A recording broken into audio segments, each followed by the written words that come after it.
Pouvez-vous imaginer vivre dans un pays d'Asie où l'avenir semble incertain? Non pas à cause de la guerre, mais simplement parce qu'il n'y a rien à manger aujourd'hui? Où l'eau potable est un luxe, l'électricité un rêve lointain et où une simple paire de tongs peut déclencher un conflit? Oui, c'est bien la réalité. L'Asie fascine souvent avec des noms comme Tokyo, Dubaï, Séoul ou Singapour. Mais il existe une autre Asie, oubliée, cachée, souffrante. Aujourd'hui, nous vous emmenons dans 10 pays où la pauvreté n'est pas un chiffre, c'est l'environnement lui-même. Ici, le désespoir est la seule monnaie. Des enfants dessinent au charbon sur le sol en terre rebattue. Des familles entières survivent avec des restes dans des bidonvilles en ruine. Des villages isolés, ils n'apparaissent sur aucune carte, ne sont inclus dans aucune promesse, tout simplement laissés pour compte. Numéro 10, le Cambodge. Nous commençons notre liste avec le Cambodge, un pays qui lutte encore pour sortir de l'ombre de son passé. Il y a plusieurs décennies, le Cambodge a connu l'un des épisodes les plus brutaux de l'histoire moderne. Le régime des Khmers rouges a exterminé près de 2 millions de personnes en moins de 4 ans. Les intellectuels, enseignants et chefs religieux étaient considérés comme des ennemis et éliminés, transformant le pays en un immense champ de la mort. Aujourd'hui encore, le Cambodge tente de panser ses plaies. Là où il devrait y avoir reconstruction, il n'y a souvent que des décombres. Témoignage d'un passé impitoyable et d'un présent toujours injuste. Même si les indicateurs économiques récents suggèrent une légère reprise, la pauvreté est omniprésente, visible dans les rues des villes comme dans les campagnes oubliées. Selon la Banque mondiale, près d'un Cambodgien sur 5 vit sous le seuil de pauvreté, soulignant un contraste frappant. À Phnom Penh, la capitale, des villages de fortune côtoient des hôtels de luxe et des marchés illuminés par des LED. La ville paraît moderne, mais ce n'est qu'une façade. Il suffit de quelques pas pour découvrir un autre monde. Des quartiers entiers construits en bois pourri, bâches et tôles rouillées, sans eau courante, avec des coupures d'électricité fréquentes et des eaux usées à ciel ouvert. Dans les zones rurales, les conditions sont encore plus dures. Dans plusieurs provinces, des enfants marchent plusieurs kilomètres pour atteindre une école, si elle existe. Les dispensaires sont rares, et quand ils sont présents, il manque de médicaments, de médecins et même d'électricité. Le pays vit dans une forme de pénombre structurelle. Les routes se transforment en bourbiers pendant la saison des pluies et les ponts s'effondrent sans prévenir. Ici, accéder à l'éducation, aux soins ou à une vie stable dépend du hasard et de l'improvisation quotidienne. Numéro 9. Le Pakistan. Alors que le Cambodge tente de se reconstruire, le Pakistan semble s'enfoncer sous son propre poids. Avec plus de 240 millions d'habitants, le pays fait face à un cocktail dangereux de pauvreté, d'inégalité, de villes surpeuplées et d'effondrement environnemental. Selon la Banque mondiale, plus de 40% de la population vit avec moins de 3,65 $ par jour. Des millions de personnes vivent sur le fil, dépendant du travail informel, de l'aide humanitaire ou de ce que la terre peut encore leur offrir. À Karachi, la plus grande ville du Pakistan, se trouve Orangi Town. Officiellement, c'est un quartier, mais en réalité, c'est l'un des plus grands bidonvilles au monde, s'étendant sur 57 km² de maisons de fortune, de routes poussiéreuses et de canalisations construites par les habitants eux-mêmes. Certaines zones n'ont pas d'eau courante et l'électricité y est rationnée. Plus de 2 millions de personnes vivent dans cet endroit oublié. Dans les zones rurales, la pauvreté prend d'autres formes, souvent encore plus extrêmes. Elle y est 2 fois plus élevée que dans les villes. La faim est constante, avec la moitié des enfants pakistanais souffrant de malnutrition sévère.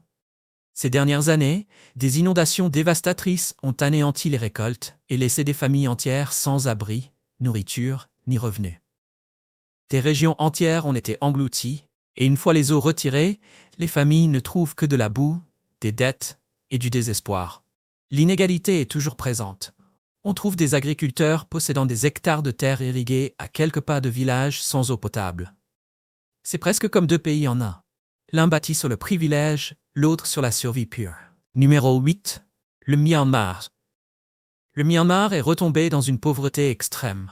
Pendant des années, le pays avait connu une croissance modeste grâce à une ouverture politique et à l'investissement étranger, apportant un souffle d'espoir. Mais tout a changé en 2021, lorsqu'un coup d'État militaire a renversé le gouvernement civil, redonnant le plein pouvoir aux généraux.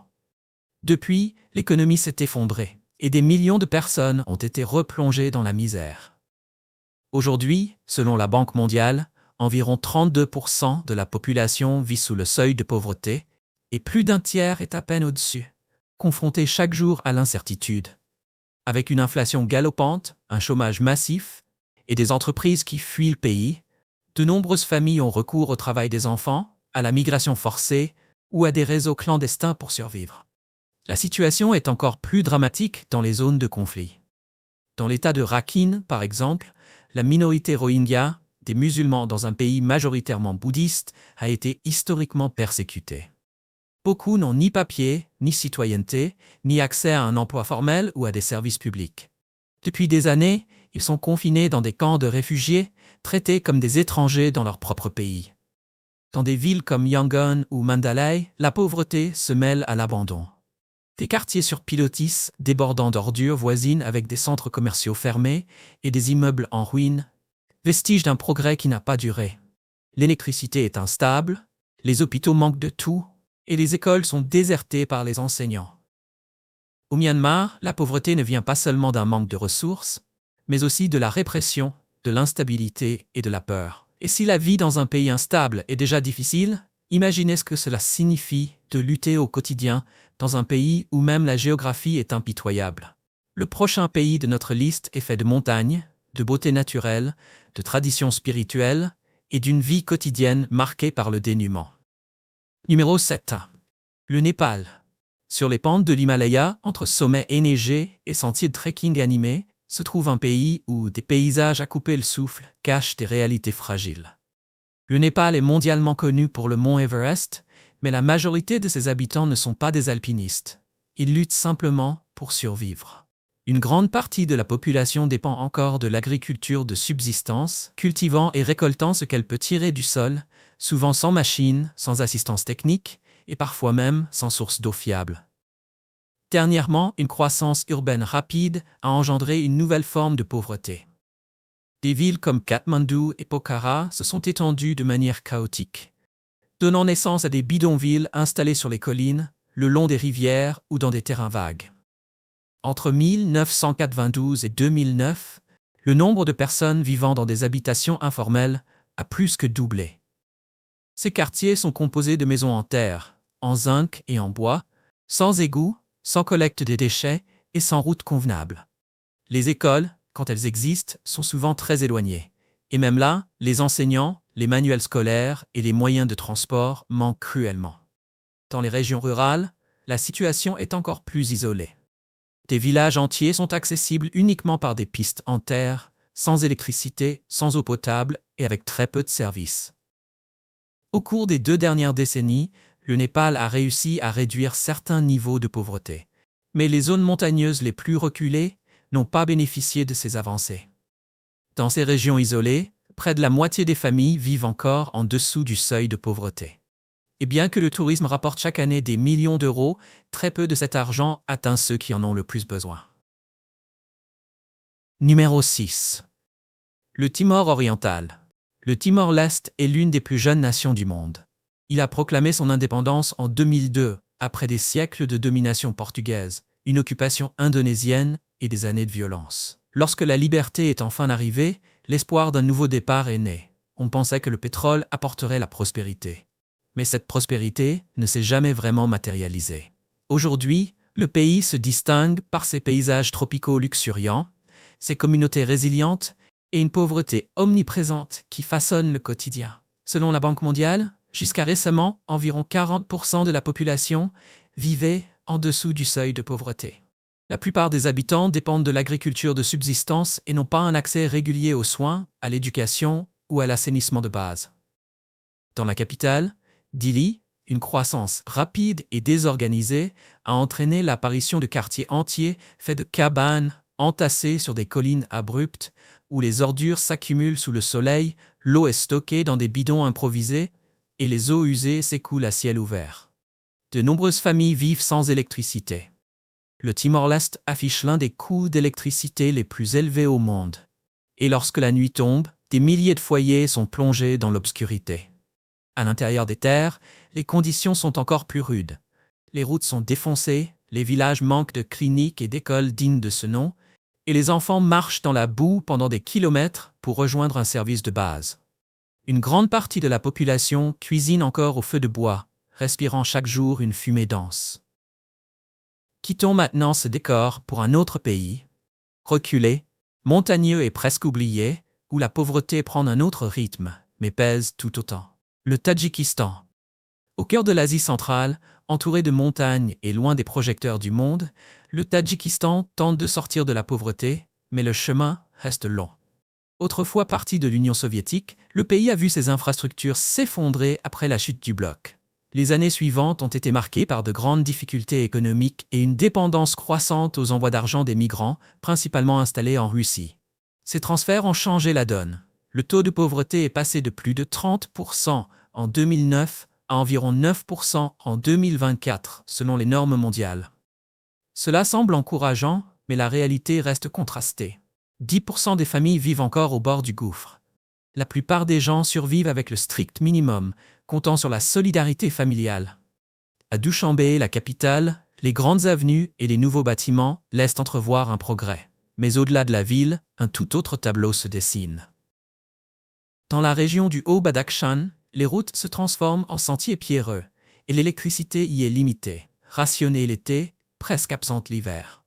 Les écoles manquent de chauffage, les centres de santé sont rares, et les maisons rurales, en terre battue et recouvertes de laine, sont presque intactes depuis des générations. Sans trace de technologie moderne. Le confort est un luxe. Le gouvernement encourage la modernisation par de nouvelles constructions, mais dans la plupart des villages, la vie semble figée dans le temps. Numéro 4. La Syrie. Parler de la Syrie aujourd'hui, c'est parler de dévastation. Autrefois carrefour du commerce, de la culture et des civilisations anciennes, le pays est désormais synonyme de ruine, de souffrance et d'abandon. Depuis l'éclatement de la guerre civile en 2011, des villes entières ont été réduites en poussière, les services publics anéantis et des millions de personnes se sont retrouvées sans abri. Même avant le conflit, l'extrême pauvreté faisait déjà partie du quotidien de nombreux Syriens. Aujourd'hui, elle façonne la vie de la majorité. La Banque mondiale rapporte que l'accès au logement, à l'emploi, aux soins de santé, à l'éducation, à l'eau et à l'assainissement s'est effondré depuis le début de la guerre. Les fondements même de la société se sont désintégrés. Des villes historiques comme Alep, Homs ou Deir ez-Zor, autrefois centre du patrimoine syrien, ne sont plus que cratères et poussières. Les routes en asphalte sont devenues des pistes de terre, et les bâtiments centenaires ont disparu comme s'ils n'avaient jamais existé. La Syrie figure aujourd'hui parmi les 10 pays les plus touchés par l'insécurité alimentaire au monde. L'inflation galopante a rongé les salaires, les puits sont à sec, les centrales électriques sont à l'arrêt, et accéder aux moindres services de base dépend des faveurs, des milices ou d'un simple coup de chance. Les hôpitaux fonctionnent de manière intermittente, souvent sans médicaments ni personnel, et des dizaines de milliers d'écoles ont été bombardées ou abandonnées. Dans certains villages, des enfants tentent de suivre des cours en ligne en vendant de l'accès à un Internet emprunté, s'accrochant à l'éducation au cœur des ruines. Ici, l'apprentissage à distance signifie étudier depuis les décombres. La Syrie n'est plus seulement un pays pauvre, c'est une terre meurtrie, où survivre chaque jour est la seule certitude. Numéro 3. La Palestine, Cisjordanie et Gaza. En quittant la Syrie, notre prochaine destination est la Palestine, un territoire marqué par l'une des pires pauvretés et destructions du monde moderne. Ici, la géographie elle-même est fracturée, et la réalité divisée en deux. Sur le papier, la Palestine pourrait être une société de classe moyenne, mais en réalité elle est enfermée dans un cycle sans fin de guerres, de destruction et de pauvreté généralisée. Selon la Banque mondiale, plus d'un tiers des Palestiniens vivent désormais en dessous du seuil de pauvreté. Mais ce chiffre cache deux mondes radicalement différents. En Cisjordanie, la vie est déjà difficile, avec une pauvreté marquée, un fort taux de chômage et très peu de perspectives, notamment pour les jeunes. Des villes comme Naplouse et Hébron affrontent chaque jour des restrictions de mouvement, des contrôles militaires et un manque d'opportunités. Ici, environ 12% de la population est touchée par la pauvreté. À Gaza, la situation est encore plus catastrophique. Près de 2 millions de personnes y sont piégées par des bus terrestres, aériens et maritimes. La pauvreté touche pratiquement chaque habitant, Le chômage frôle les 80% et il n'existe ni emploi formel, ni liberté de circulation, ni approvisionnement stable en biens essentiels. Les eaux usées coulent à ciel ouvert dans des ruelles surpeuplées et l'eau potable n'arrive souvent jamais dans les foyers. L'électricité est inexistante pour la plupart. Là où elle fonctionne, ce n'est que quelques heures par jour. Les hôpitaux restants tentent de survivre grâce à des générateurs de fortune et des ressources limitées. Les écoles ont cessé de fonctionner et la vie quotidienne tourne autour des sirènes, des pénuries et de l'attente, dans un climat où l'espoir se fait rare. Numéro 2. L'Afghanistan. En deuxième position de ce triste classement, l'Afghanistan, un pays devenu le symbole de ce qui se produit lorsque des décennies de guerre, d'instabilité et d'abandon se rejoignent. Pendant une grande partie des 2 dernières décennies, la pauvreté y a été partiellement contenue grâce aux efforts de la communauté internationale. Les programmes d'aide étrangère et les projets humanitaires ont offert un souffle d'espoir, permettant à des millions d'Afghans de survivre. Mais cette stabilité fragile s'est effondrée avec le retrait des troupes étrangères en 2021. Du jour au lendemain, l'Afghanistan s'est retrouvé isolé, les investissements et les flux financiers se sont évaporés. Le résultat a été catastrophique. L'économie nationale s'est arrêtée net, l'inflation est devenue incontrôlable et les opportunités d'emploi ont rapidement disparu. Les usines ont fermé, les entreprises ont fait faillite, les marchés se sont vidés, et pour d'innombrables familles afghanes, la vie quotidienne est devenue une lutte pour se procurer ne serait-ce que le strict minimum. Aujourd'hui, selon l'UNICEF, près de la moitié du pays, soit environ 23 millions de personnes, a un besoin urgent d'aide humanitaire. Et cette crise ne disparaîtra pas de sitôt. Il s'agit d'un effondrement profond qui affecte chaque aspect de la vie quotidienne. En moyenne, un Afghan survit avec environ $1,39 par jour, l'un des revenus les plus faibles au monde. Et encore, ce chiffre ne reflète pas la gravité de la situation dans les zones rurales ou sous contrôle taliban, où l'argent ne circule presque plus et où les habitants vivent uniquement de ce qu'ils peuvent cultiver ou échanger. Dans ces endroits, la pauvreté n'est pas une simple statistique, elle fait partie intégrante du paysage. Un aspect particulièrement dévastateur est l'exclusion des femmes et des filles de l'éducation et du monde du travail. Les filles n'ont plus le droit d'aller à l'école et les femmes sont interdites d'exercer la majorité des professions. Avec la moitié de la population privée d'apprentissage et de revenus, des millions de familles sont piégées dans un cycle de survie, vivant avec ce qu'il leur reste. Dans les régions rurales, de nombreux villages ne sont accessibles que par des sentiers de terre ou des pistes de muletiers. Il n'y a pas de système d'égout, les fournitures scolaires sont rares et tout réseau de soutien a pratiquement disparu. Les hôpitaux de campagne, lorsqu'ils existent, sont à bout de souffle, souvent installés dans des tentes ou dans des bâtiments abandonnés, endommagés par la guerre. Les médicaments sont rares et lorsque des soins sont disponibles, ils sont presque toujours improvisés. Plus on s'éloigne de Kaboul, plus l'effondrement du pays devient visible. Maisons en terre entourées de champs de mines, bâtiments en ruines transformés en abris, enfants affamés et épuisés attendant, à côté de bidons vides, une aide qui ne viendra peut-être jamais. La tragédie afghane n'est pas seulement économique, elle est sociale et profondément humaine.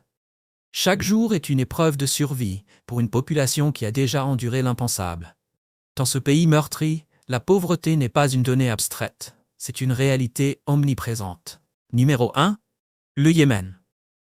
Et tout en bas de cette liste, on trouve le Yémen, un pays qui ne souffre pas seulement de pauvreté, mais qui est plongé dans une véritable catastrophe humanitaire. Dans le coin sud-ouest de la péninsule arabique, le Yémen est en proie à une guerre civile depuis près de 10 ans. Un conflit qui a détruit l'économie, effacé les services publics et plongé la majorité de la population dans une pauvreté extrême.